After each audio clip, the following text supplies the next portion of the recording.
What do you think are the biggest issues with the apprenticeship right now? I think that the apprentices need to have greater flexibility in when it comes to training. For example, not being on the same job for 40 years, learning only how to do one thing. They need to be rotated. So they learn a number of things, not just running rigid, not just running EMT, not just terminations, but a mix of everything. So when a person is topped out, he has gone on every possible job in which as in journeyman inside wireman would need to have background information to know when being topped out so they can effectively carry their ticket. I also believe that apprentices need help with books, that there should be some financing available for that. As far as the apprenticeship, what what frustrates me the most about when I think about the apprenticeship, it's knowing knowing what a huge opportunity and privilege it is to get a seat in the program. And then when you see somebody that gets a seat, they don't really put much effort into it. Seeing somebody get released from the program for violating policy statement, especially on things that could have easily been avoided. A lot of people, they see the value and benefit of our program. It's become very competitive to even get a seat. So to see somebody get that and then squander it is probably, to me, the biggest issue or thing that frustrates me the most. It's just frustrating. But as far as quality, I think, we've got a great program. It continues to evolve, get better. We invest in sending instructors to NTI so they evolve and develop as more effective teachers. That's important. And I think that's, directly related to quality. And I hope everyone's seeing the format and the curriculum. They continue to evolve as well, and they get better, every iteration. Right. But yeah, for the most part, we start talking about, I guess, what's the other one? Retention issues. I think, in my opinion, that's the biggest part of that's on the individual. You do what you got to do to get through the program, and you put sincere effort into it, and there shouldn't be a huge retention issue. And then lastly, recruitment. Like I said earlier, we get a ton of applicants, so it's a really competitive program already. So recruitment, I think we're knocking it out of the park on the recruitment aspect. From what apprentices had told me in the past, and with the ones I'm working with now, a couple of things come to mind. One, lack of rotation. I think that by not rotating your apprentices, you are not allowing them to be able to experience the full realm of the trade. Along with that, I think that lack of training on the job is a big issue. We have a lot of JWs not taking the time to teach the apprentices. Let me back up just a little bit on that and say that a lot of apprentices are not actually being paired up with JWs. They're working by themselves or with other apprentices.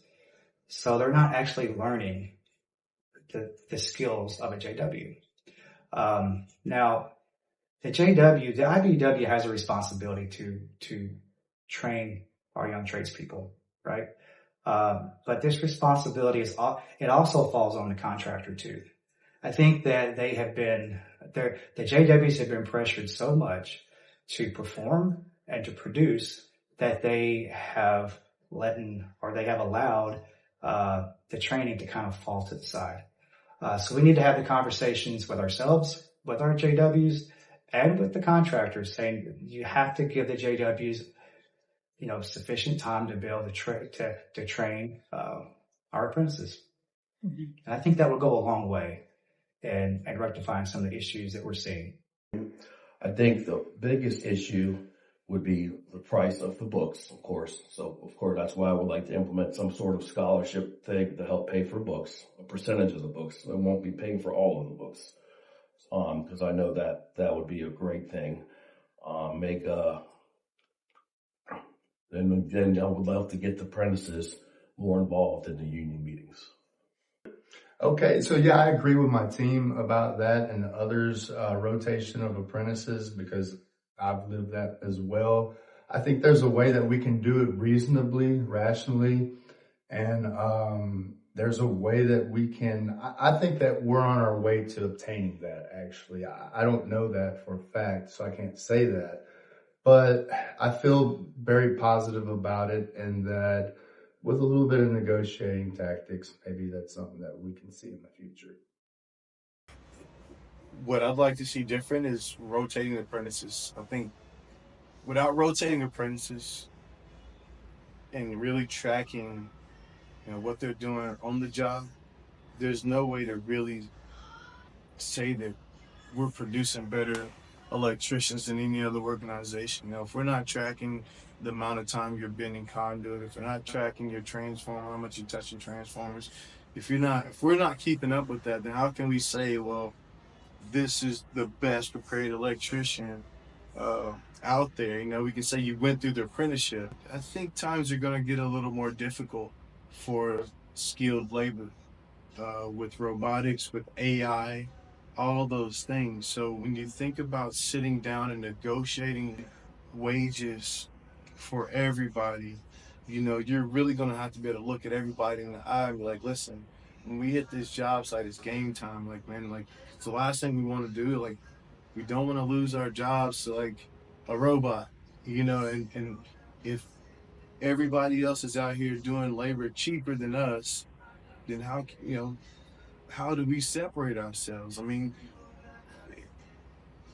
back in the day, we used to think that, hell, these buildings are going to burn down, and they're not as good as us, but nothing's burned down yet. There's no building that the IBW wasn't on that isn't working. So it's like all those things that we used to say that are going to bring the jobs back to our side, they never happen. So if that's true, the only thing we can do, if we're going to require better wages, we're going to have to make sure everybody can tote the note. And then one thing I used to say is that, I think I said this when I taught the apprenticeship very briefly, and that was like, who's the guy on your crew where like he's that person that's like, that dog can do anything. Like, it don't matter where he's at, like that person's at, they're badass, and you know who that person is. And that's the sad part and the cool part, is that everybody can identify that badass. And that's cool, but it's also bad because it's like everybody ought to be raising their own. They're like, I'm that guy that can do any and everything efficiently. Like, I'm that guy that can do everything that out here. Like, that should be everybody raising their hand, and not just the crew looking at one guy. Because if you're doing that, what you're saying is that, well, what makes him different than me then? What I believe how to make the apprenticeship better would be we need to put a lot more emphasis on the hands-on job site skills. That has to be A1. I think knowing AC and DC theory is cool, and it's always been that thing that we say we do, but I've never been asked to do a load calculation for anything. I've never been asked to figure out the wire size for any wire pool on the job site. What I have been asked to do is run conduit, run cable tray, terminate this thing properly, successfully and cleanly, splice these motor leads. That's what I've been asked to do. So I think if we put more emphasis on the skills that make our job or make us more or less valuable, then I think it's just going to make all of the apprentices better. Like, if you maybe you're not on the job, but they're dealing with transformers, well, you need to be touching transformers at the JTC then. So I think there needs to be a tracking of skills that we all agree that are industry skills, And then we need to be looking, at the place that is designed and funded to teach these skills and say, hey, these folks are saying they've never touched this stuff. Like we need to get these things into the JTC, or we need to find a way to get their hands on it. If I feel like I can constantly go to work every day and I can do my job, I'm probably a lot less worried about anything else. Like I can go anywhere and get a job. I can go anywhere and do the trade because I'm taught, unskilled. You know what I mean? I think that some of our apprentices have been shortchanged by some of our contractors, and they're not getting a proper education. Um, I don't know if it's still this way, but when I went through the apprenticeship program, the only way to get Apprentice of the Year was to stay with a single contractor your entire apprenticeship. And I feel like that's a disservice because some people get stuck with the contractor and only learn a quarter of what they need to before they top out as a JW. So I would like to see a little more diversity with the apprentices amongst contractors. I would also try to would like to try and I don't know if entice or recruit would be the better word, but I've heard some complaints from apprentices about teachers in the school, and so I think maybe we need some better quality or more caring teachers in those roles. The biggest issues with the apprenticeship, I think that it is not keeping a finger on the pulse of what people are actually learning out in the field. And it becomes very uneven, so how you have one first-year apprentice that's terminating, and then you have another one that's picking up trash. We need to be very mindful and careful of how our apprentices are being used. And,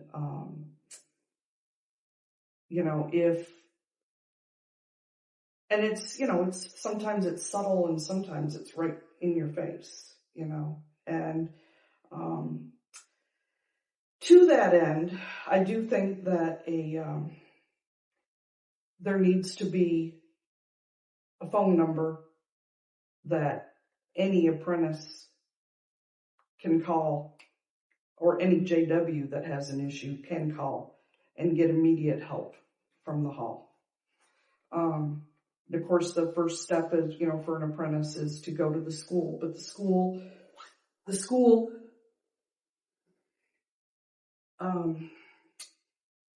needs to, there was someone in mind that topped out with me that had literally spent her entire apprenticeship in a material crew. That's not okay. It's not okay. That should never have been allowed to happen. And if you're lucky enough to settle somewhere that actually teaches you something, that's great, but that's not happening for especially women, or if there is a language barrier. And so those things have to be changed, because we cannot have this unevenness in the trades. It's not okay. It's not okay. Like I said, I don't know that the 2 days a week until 9 o'clock is a beneficial or a good thing. I've only talked to some apprentices that I've worked with on our jobs, and I just I try to put myself in their shoes, and I think, man, the work that we do for 10, sometimes 12 hours, and then even if it's just 8, and then they got to go to school for another 4 hours or whatever, and then drive. It's I don't know. There's got to be better ways than putting our apprentices at risk for falling asleep at the wheel, dealing with crazy drivers in Nashville. Just like I said, there's nothing definite, but I don't know the inner workings of how the JETC works. I know it's half and half. The committee's half NICA, half IBEW. But I would like to see us address like the numbers that we're taking in, a way to take in more numbers and address the attrition. How many we're losing every year, compared to how many we're organizing in. I'd like to know how many of those that we lose during that first year, if they ever come back to the IBEW. But I think those are the only two that I know of. I will dig in and look and see if there's any if I have any ideas on ways to change it to maybe make it more beneficial for them. As far as the apprenticeship is concerned, the president, working with the business manager, appoints that our side of the committee, right? The ETA sets the standards for the apprenticeship, and the Department of Labor certifies those. So I don't know what else we could do with that. I would like to see more JW upgrade classes for those members that want to either be an instrument tech. They might want to be a foreman. We have the foreman development series and any kind of upgrade class. Not everybody gets to a wire transformer all the time, right? We got a lot of members that have never worked in a PLC. So those kinds of training does nothing but make us better